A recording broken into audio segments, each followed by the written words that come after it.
Bonjour à toutes, bonjour à tous, et bienvenue pour une nouvelle vidéo d'histoire dans laquelle nous allons parler, à l'époque moderne, des débuts de l'humanisme et de la Renaissance. Pour commencer, il faut préciser une chose importante sur les débuts de l'époque moderne. À partir de 1450 en Europe, se développe une nouvelle invention, l'imprimerie. Gutenberg est le premier à l'utiliser pour réaliser une Bible. Pourquoi cette invention est-elle si importante ? Avant d'utiliser l'imprimerie, il fallait recopier à la main l'ensemble des livres. C'étaient surtout les moines dans leur monastère qui s'occupaient de ce travail. Mais recopier à la main coûte cher, prend du temps. On prend un soin particulier pour que chaque livre soit une véritable œuvre d'art au Moyen-Âge. De la couverture, parfois sertie de pierres précieuses, aux illustrations, toutes réalisées à la main, comme les miniatures que nous avons étudiées depuis le début de l'année, seuls les personnages riches et importants peuvent disposer d'une véritable bibliothèque. Avec l'imprimerie, tout change. Désormais, le plus compliqué, c'est de réaliser le premier exemplaire de livre. Ensuite, vous pouvez, sous la presse, en faire des centaines, des milliers d'autres exemplaires, sans que cela ne demande de travail particulier en plus. L'imprimerie à l'époque moderne va donc permettre de diffuser le livre dans des milieux qui, jusque-là, n'en disposaient pas. La plupart des gens ne savent toujours pas lire et écrire, mais en ville, des bourgeois, des artisans ayant réussi, des personnes un peu aisées, mais n'étant pas forcément des membres de la noblesse ou du clergé, peuvent désormais acheter et posséder quelques livres. On va donc écrire des livres sur de tout nouveaux sujets qui autrefois auraient pu paraître secondaires. Mais désormais, les livres étant accessibles, on peut se permettre de réaliser des ouvrages les concernant. Les penseurs de cette époque, qu'on appellera les humanistes, sont justement ceux qui s'emparent de nouveaux sujets. La société, l'histoire, l'anatomie, la médecine, leur centre d'intérêt concerne tout ce qui touche à l'homme en général, et pas seulement à Dieu. Le clergé n'a plus le monopole de la fabrication et de la diffusion des livres. Nous verrons un peu plus tard que cela ne signifie pas pour autant que le débat sur la religion soit moins fort à l'époque moderne qu'au Moyen-Âge. Bien au contraire. Mais nous traiterons dans une leçon à part les réformes religieuses, où, là encore, la diffusion de l'imprimerie va permettre au débat de devenir de plus en plus important et de toucher un plus grand nombre de croyants. Mais dans cette leçon, nous nous intéresserons principalement aux humanistes et aux artistes. Premier point important, avec les humanistes, ce sont aussi les sciences qui se développent. Sur l'affiche, vous retrouverez un personnage qui nous est familier, Léonard de Vinci. C'est à la fois un artiste, un ingénieur, un érudit, qui a touché à de nombreux sujets différents au cours de sa vie. Dans l'activité que vous aurez à faire, il nous parle de l'importance des expériences pour les sciences.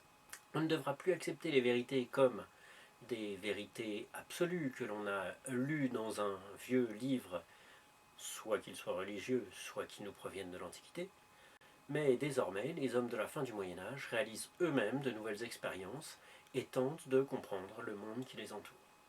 De ce point de vue, le personnage de Copernic est extrêmement important.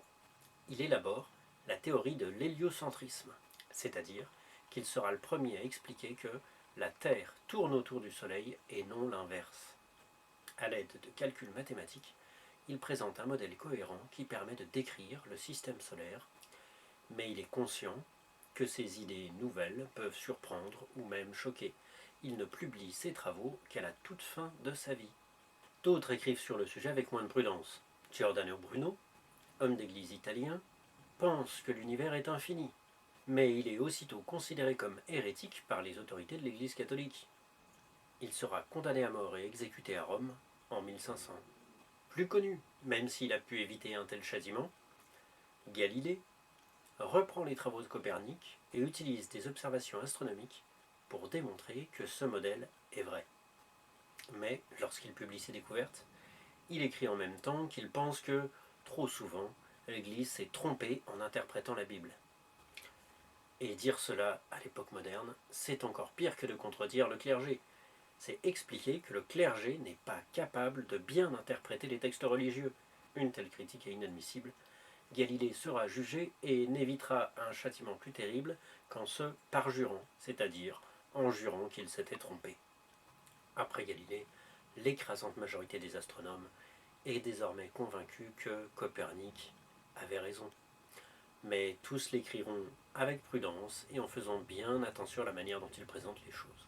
Dans le domaine artistique, de grandes nouveautés avec la fin du Moyen-Âge. Première nouveauté, les sujets des œuvres d'art. Presque tous les artistes se consacraient à la décoration d'églises, et ils le feront toujours à l'époque moderne. Mais ils pourront aussi consacrer leurs œuvres à d'autres sujets. Des portraits de princes, mais aussi de bourgeois, des décors, toujours plus réalistes, une attention portée aux détails. L'art du Moyen Âge était essentiellement symbolique. Le roi était dessiné plus grand que les autres personnages, pas parce que le roi était nécessairement grand, mais parce qu'il était roi, il était donc plus important. Les personnages se reconnaissaient le plus souvent parce qu'ils portaient un objet ou un costume, mais leur visage n'était ni très expressif, ni très individualisé. À l'époque moderne, au contraire, à la Renaissance, on va essayer de reproduire le plus fidèlement possible ce que l'on voit. Vous travaillerez sur plusieurs exemples à l'aide de la fiche, mais je vous présente ici un autre portrait, 1434, Jan van Eyck peint les époux Arnolfini. On peut remarquer d'abord que ces époux n'appartiennent pas à la noblesse. Ils sont riches, prospères, assez pour décider de réaliser un portrait de leur couple par un peintre.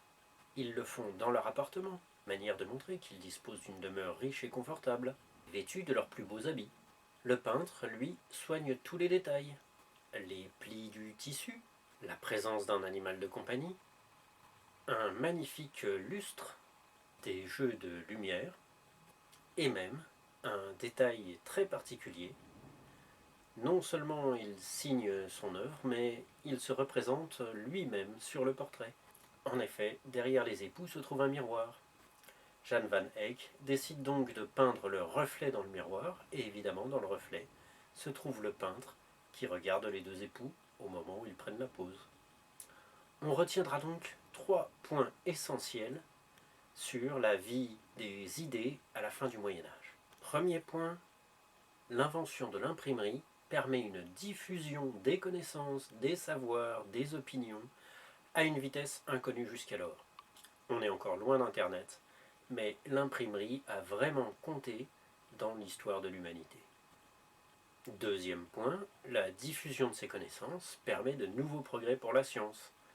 Les découvertes en Amérique, la possibilité de diffuser de nouveaux ouvrages, tout cela concourt à permettre des progrès décisifs dans l'astronomie, ce sont les exemples de la fiche, mais aussi la médecine et bien d'autres domaines.